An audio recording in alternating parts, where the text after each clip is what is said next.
हम पढ़ने जा रहे हैं पंचायत पदाधिकारियों की पदमुक्ति। प्रश्न नंबर 1 है, सरपंच के विरुद्ध अविश्वास प्रस्ताव के विषय में क्या सही नहीं है। पहला है, ग्राम पंचायत के प्रथम सम्मेलन की तिथि में 1 वर्ष के भीतर अविश्वास प्रस्ताव पेश किया जा सकता है। तो ये ऑप्शन नंबर 1 एक गलत है। ऑप्शन नंबर 2, यह उपस्थित तथा मतदान करने वाले सदस्यों के 3/4 बहुमत से पारित होना चाहिए। बिल्कुल सही है। यह कुल सदस्यों के 2/3 से अधिक सदस्यों द्वारा पारित होना चाहिए।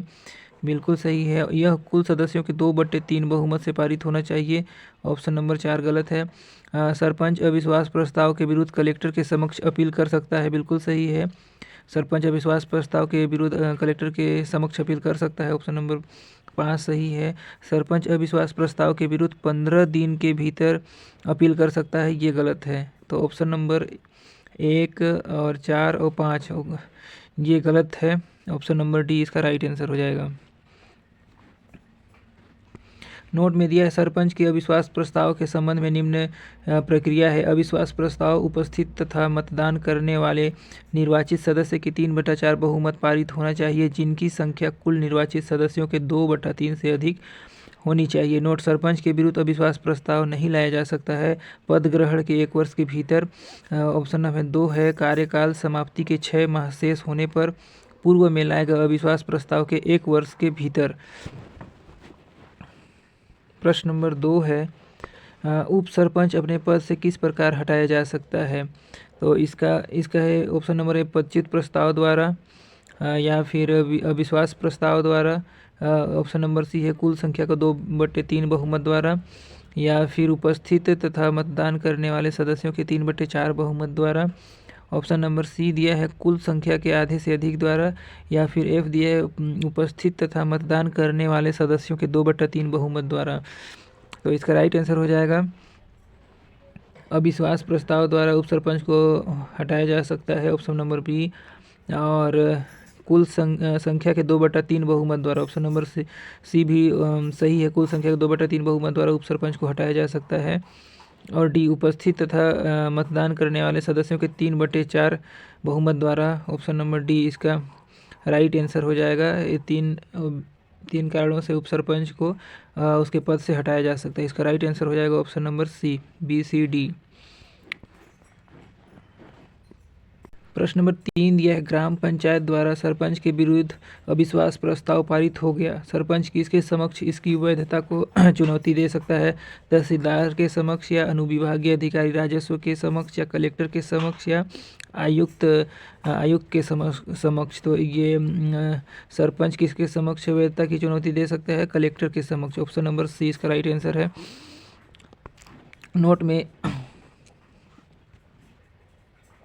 नोट में दिया हुआ है, ग्राम पंचायत द्वारा सरपंच के विरुद्ध अविश्वास प्रस्ताव पारित हो गया हो तो सरपंच कलेक्टर के समक्ष 7 दिनों के भीतर अपील करेगा, जिसमें कलेक्टर प्राप्त आवेदन के 30 दिन के भीतर अपना निर्णय देगा, जो अंतिम एवं सर्वमान्य होगा।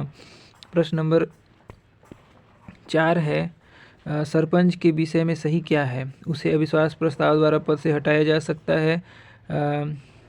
बिल्कुल सही है। उसे प्रत्यावर्तित किया जा सकता है। बिल्कुल सही है। सदस्यों की मांग पर यदि सरपंच 3 अवसरों पर ग्राम पंचायत की बैठक नहीं बुलाता है तो उसे पदच्युत किया जा सकता है। बिल्कुल सही है। यदि 3 अवसरों पर ग्राम सभा में गढ़पूर्ति के लिए असफल होता है तो उसे पदच्युत किया जा सकता है। ये गलत है। तो ऑप्शन नंबर सी 1, 2, 3 इसका राइट आंसर हो जाएगा।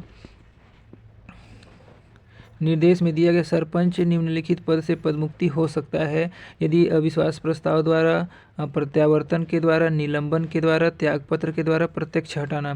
तो 6वां नंबर, सदस्यों पंचों की मांग पर यदि सरपंच 3 अवसरों पर ग्राम पंचायत की बैठक नहीं बुलाता तो उसे पदच्युत किया जा सकता है। यदि सरपंच ग्राम पंचायत की मासिक बैठक 3 बार बुलाने में असफल होता है तो उसे पदच्युत किया जा सकता है। 8वां नंबर है, ग्राम सभा की लगातार 3 बैठकों में कोरम पूर्ति न होने पर संबंधित पंच एवं सरपंच के खिलाफ नोटिस जारी किया जाएगा तथा 2 आगामी ग्राम सभा के कोरम पूर्ति का अवसर दिया जाएगा। फिर कोरम पूर्ति न होने पर पद से हटाने, डिसमिस की कार्यवाही की जा सकेगी। प्रश्न नंबर 5 है, निम्न में से कौन से सही है। तो सरपंच को एक पदच्युत प्रस्ताव द्वारा पदच्युत किया जा सकता है। गलत बात है। सरपंच ऑप्शन नंबर 2 है, सरपंच को अविश्वास प्रस्ताव द्वारा पदच्युत किया जा सकता है। सही बात है।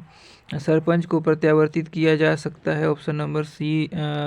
ऑप्शन नंबर 3 भी सही है। यदि सरपंच ग्राम पंचायत की मासिक बैठक 3 बार बुलाने में असफल होता है तो उसे पदच्युत किया जा सकता है। सही बात है। यदि सरपंच ग्राम पंचायत की मासिक बैठक में 2 बार बुलाने में असफल हो तो उसे पदच्युत किया जा सकता है। 2 बार में उसे पद से नहीं हटाया जा सकता है। सरपंच को निदेशक पंचायत द्वारा पदच्युत किया जा सकता है। ये गलत बात है। ऑप्शन नंबर 2, 3, 4 इसका राइट आंसर हो जाएगा ऑप्शन नंबर सी। इसमें दिया है सरपंच को किसी भी पदच्युत प्रस्ताव द्वारा हटाया नहीं जा सकता है क्योंकि ऐसा कोई प्रावधान नहीं है। सरपंच को अनुविभागीय अधिकारी राजस्व द्वारा पदच्युत किया जा सकता है। प्रश्न नंबर 6 है, सरपंच कैसे अपने पद से हटाया जा सकता है? अविश्वास प्रस्ताव द्वारा, प्रत्यावर्तन द्वारा। सही है, प्रत्यावर्तन द्वारा भी हटाया जा सकता है। और जब वह ग्राम पंचायत की बैठक न बुलाए, ये गलत है। जब ग्राम पंचायत की बैठक में 3 बार गढ़पूर्ति न हो तब ये बल्कि सही है। जब ग्राम सभा की 3 बार लगातार बैठकों में गढ़पूर्ति न हो, और जब ग्राम सभा की बैठकों में उसे उसका अधिक विरोध हो। गलत। तो इसका राइट आंसर हो जाएगा 1, 2 और 4। ऑप्शन नंबर सी इसका राइट आंसर हो जाएगा। प्रश्न नंबर 7 है, ग्राम पंचायत के सरपंच को कैसे हटाया जा सकता है? अविश्वास प्रस्ताव द्वारा या प्रत्यावर्तन द्वारा यदि वह ग्राम पंचायत की 5 लगातार बैठकों में गढ़पूर्ति में असफल होता है, या जिला कलेक्टर द्वारा। तो इसका राइट आंसर हो जाएगा ऑप्शन नंबर 1, 2, 3। अविश्वास प्रस्ताव द्वारा, प्रत्यावर्तन द्वारा, और यदि वह ग्राम पंचायत की बैठकों में गढ़पूर्ति असफल होता है तब कलेक्टर के द्वारा नहीं हटाया जा सकता। ऑप्शन नंबर सी इसका राइट आंसर हो जाएगा। 8 है, प्रश्न नंबर 8 है, ग्राम पंचायत के सरपंच को कैसे हटाया जा सकता है? अविश्वास प्रस्ताव द्वारा, प्रत्यावर्तन द्वारा, यदि वह ग्राम सभा की 5 लगातार बैठकों में गढ़पूर्ति असफल होता है, या कलेक्टर के द्वारा। तो अभी प्रश्न नंबर 7 इसी प्रकार दिया गया था। तो अविश्वास प्रस्ताव द्वारा सरपंच को अपने पद से हटाया जा सकता है, प्रत्यावर्तन के द्वारा। और ऑप्शन नंबर 3, यदि वह ग्राम सभा की 5 लगातार बैठक में गढ़पूर्ति में असफल होता है तब। ऑप्शन नंबर सी इसका राइट आंसर हो जाएगा। प्रश्न नंबर 9 है, यदि जनपद पंचायत अध्यक्ष के विरुद्ध अविश्वास प्रस्ताव पारित कर दे तो अध्यक्ष प्रस्ताव की विधिमान्य को कहाँ चुनौती दे सकता है? कलेक्टर को, आयुक्त को, या संचालक पंचायत को, सचिव पंचायत को। तो ऑप्शन नंबर सी इसका राइट आंसर हो जाएगा, संचालक पंचायत को। नोट में दिया, यदि जनपद पंचायत अध्यक्ष के विरुद्ध अविश्वास प्रस्ताव पारित हो गया हो तो जनपद पंचायत अध्यक्ष संचालक पंचायत के समक्ष 10 दिनों के भीतर अपील करेगा, जिसमें संचालक पंचायत प्राप्त आवेदन के 30 दिन के भीतर अपना निर्णय देगा, जो अंतिम एवं सर्वमान्य होगा। प्रश्न नंबर 10 है, जनपद पंचायत के अध्यक्ष के विरुद्ध अविश्वास प्रस्ताव के विषय में सही क्या है? प्रस्ताव स्पष्ट बहुमत से पारित होना चाहिए, प्रस्ताव निरपेक्ष बहुमत से पारित होना चाहिए, प्रस्ताव कुल निर्वाचित सदस्यों 2/3 बहुमत से पारित होना चाहिए, या प्रस्ताव उपस्थित तथा मतदान करने वाले निर्वाचन सदस्यों के 2/3 बहुमत से पारित होना चाहिए, प्रस्ताव कुल निर्वाचन सदस्यों के 3/4 बहुमत से पारित होना चाहिए, या प्रस्ताव उपस्थित मतदान करने वाले निर्वाचित सदस्यों के 3/4 बहुमत से पारित होना चाहिए। तो इसका राइट आंसर हो जाएगा प्रस्ताव कुल निर्वाचन में निर्वाचित सदस्यों के 2/3 बहुमत से पारित होना चाहिए। Option number 3। और हो जाएगा प्रस्ताव उपस्थित तथा मतदान करने वाले निर्वाचित सदस्यों के 3/4 बहुमत से पारित होना चाहिए। Option number 6। 3 और 6 इसका राइट आंसर हो जाएगा। ऑप्शन नंबर सी इसका राइट आंसर हो जाएगा, क्योंकि इसमें दिया है अविश्वास प्रस्ताव उपस्थित तथा मतदान करने वाले निर्वाचित सदस्यों के 3/4 बहुमत से पारित होना चाहिए, जिनकी संख्या कुल निर्वाचित सदस्यों के 2/3 सदस्यों से अधिक होना चाहिए। प्रश्न नंबर 11 दिया है, जिला पंचायत के अध्यक्ष को उसके पद से कैसे हटाया जा सकता है? ऑप्शन नंबर ए है 3/4 बहुमत से पंचायत अविश्वास प्रस्ताव द्वारा, या 2/3 बहुमत से पारित अविश्वास प्रस्ताव द्वारा, या साधारण बहुमत से पारित अविश्वास प्रस्ताव द्वारा, या उपरोक्त में से कोई नहीं। तो इसका राइट आंसर हो जाएगा ऑप्शन नंबर डी, उपरोक्त में से कोई नहीं। तो इसमें दिया है, जिला पंचायत अध्यक्ष के विरुद्ध अविश्वास प्रस्ताव के संबंध में निम्न प्रक्रिया की जाती है। अविश्वास प्रस्ताव उपस्थित तथा मतदान करने वाले निर्वाचित सदस्यों के 3/4 बहुमत से पारित होना चाहिए, जिनकी संख्या कुल निर्वाचित सदस्यों के 2/3 से अधिक होनी चाहिए। प्रश्न नंबर 12 है, जिला पंचायत के उपाध्यक्ष के विरुद्ध अविश्वास प्रस्ताव के विषय में सही क्या है? ऑप्शन नंबर ए है, यह कुल सदस्यों के 3/4 बहुमत से पारित होना चाहिए। ऑप्शन नंबर 2 है, यह कुल सदस्यों के 2/3 बहुमत से पारित होना चाहिए। ऑप्शन नंबर 3 है, यह उपस्थित तथा मतदान करने वाले 3/4 सदस्यों के द्वारा पारित होना चाहिए। ऑप्शन नंबर 4 है, यह उपस्थित तथा मतदान करने वाले 2/3 सदस्यों के द्वारा पारित होना चाहिए। या फिर ऑप्शन नंबर 5 है, ऐसे सम्मेलन की अध्यक्षता जिसे पंचायत के अध्यक्ष द्वारा की जाएगी। छठवां नंबर, ऐसे सम्मेलन की अध्यक्षता एक शासकीय अधिकारी द्वारा की जाएगी। तो इसका राइट आंसर हो जाएगा यह कुल सदस्यों के 2/3 बहुमत से पारित होना चाहिए। ऑप्शन नंबर 2, यह कुल सदस्यों के 2/3 बहुमत से पारित होना चाहिए। उसके बाद हो जाएगा, यह कुल सदस्यों के 2/3 सदस्यों बहुमत से पारित होना चाहिए। उपस्थित तथा मतदान करने वाले 3/4 सदस्यों के द्वारा पारित होना चाहिए। ऑप्शन नंबर 3, और ऐसे सम्मेलन की अध्यक्षता एक शासकीय अधिकारी द्वारा की जाएगी। ऑप्शन नंबर 6 इसका राइट आंसर हो जाएगा। इसका right answer option number C, 2, 3 और 6 इसका राइट आंसर हो जाएगा। प्रश्न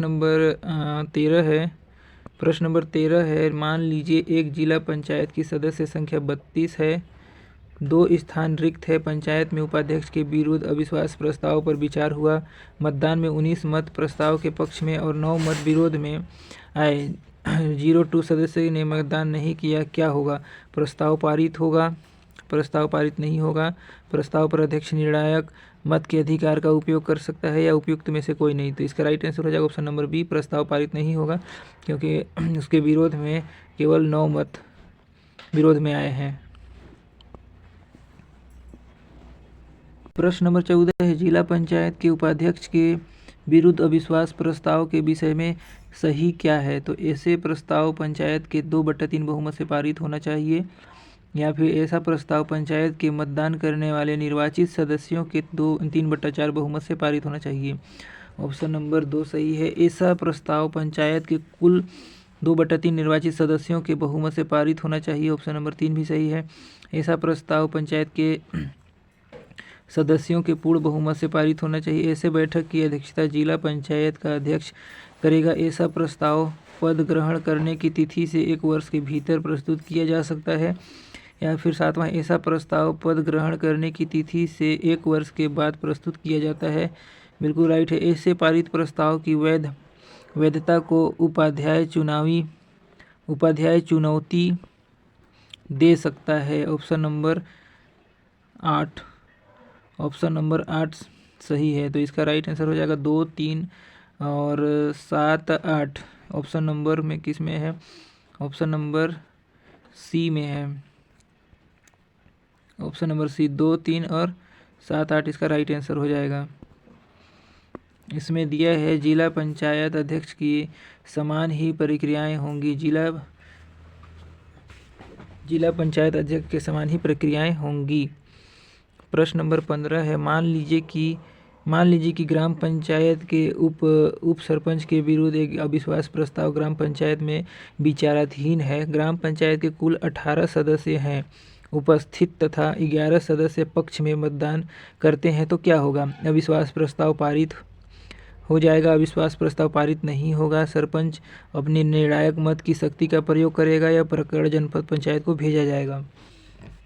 तो इसका right answer option number B होगा, अविश्वास प्रस्ताव पारित नहीं होगा, क्योंकि उपस्थित संख्या में 11 सदस्य पक्ष में मतदान करते हैं, जो कि 11 सबसे ज़्यादा है, इसीलिए अविश्वास प्रस्ताव पारित नहीं होगा।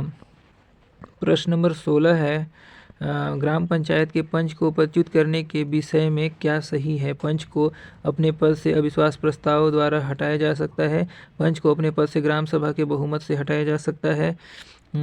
या पंच को अपने पद से ग्राम सभा की बैठक में संबंधित वार्ड के मतदाताओं के बहुमत से हटाया जा सकता है। या पंच को अपने पद से गुप्त मतदान की रीति से संबंधित वार्ड के मतदाताओं के बहुमत से हटाया जा सकता है। तो ऑप्शन नंबर डी इसका राइट आंसर हो जाएगा।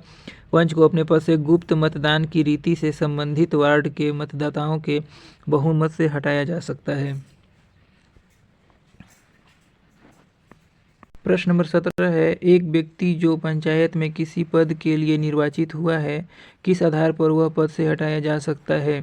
वह साक्षर नहीं है और 40 वर्ष की आयु का है, पंचायत के विरुद्ध विधि व्यवसायी के रूप में उसने नियोजन स्वीकार कर लिया है। सही बात है। वह पंचायत की 3 लगातार बैठकों में अनुपस्थित रहता है। सही बात है। वह पंचायत के प्रस्तावों को हमेशा विरोध करता है। वह 6 माह में आधे से अधिक पंचायत की बैठकों में अनुपस्थित रहता है।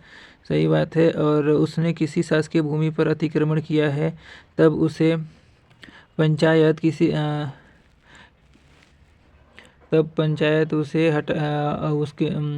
तब पंचायत उसे निर्वाचित पद से हटा सकता है इसी आधार पर। ऑप्शन नंबर सी इसका राइट आंसर होगा।